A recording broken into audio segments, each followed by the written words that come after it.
In this video, I'm going to be showing you the two best ways to farm an infinite amount of rupees in the Legend of Zelda: A Link to the Past.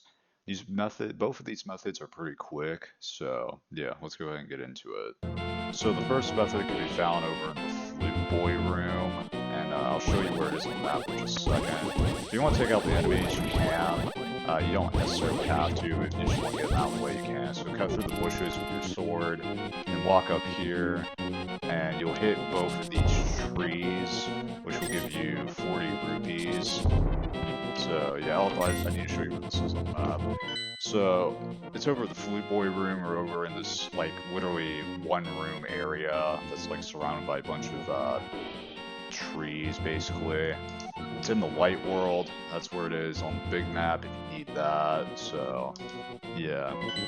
You need the Pegasus boost for this, which can be found is in the Eastern Palace, which is very early on in the game. It's literally the third thing you do. So yeah. And as you can see, the rupees literally instantly respawn when you walk out, walk back into the room. So yeah, that's the first method. Very easy, very early on. Now I'm going to show you the second method. So this is the second method. It can be found like in this one room right before the Desert Palace.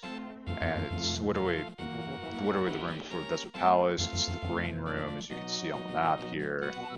I'll pull up the map again once I'm actually there. If you want to take out the enemies in this room, you can.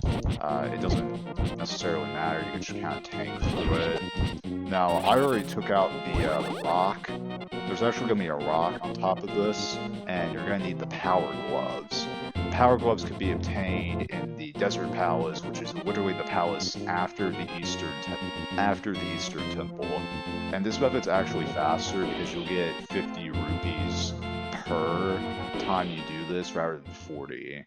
So you just walk in here, you pick up the jar, throw it, pick up the rupee. Don't speak to that dude, you don't need to. You don't need to speak to him unless you, I don't know, I guess are playing this for the first time.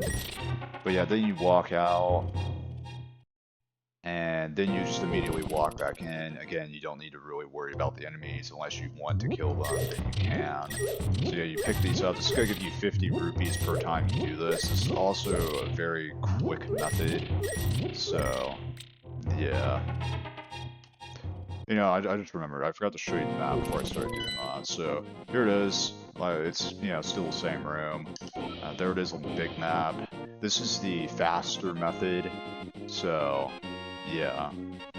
And yeah, that's really about it. You'll get rupees pretty quickly off this. I'm gonna say both methods take about like maybe 15 minutes, maybe 10 minutes to get from 0 to 999 rupees. So yeah, those are two best ways to farm an infinite amount of rupees in the Legend of Zelda: A Link to the Past. So yeah, that's about it. See ya.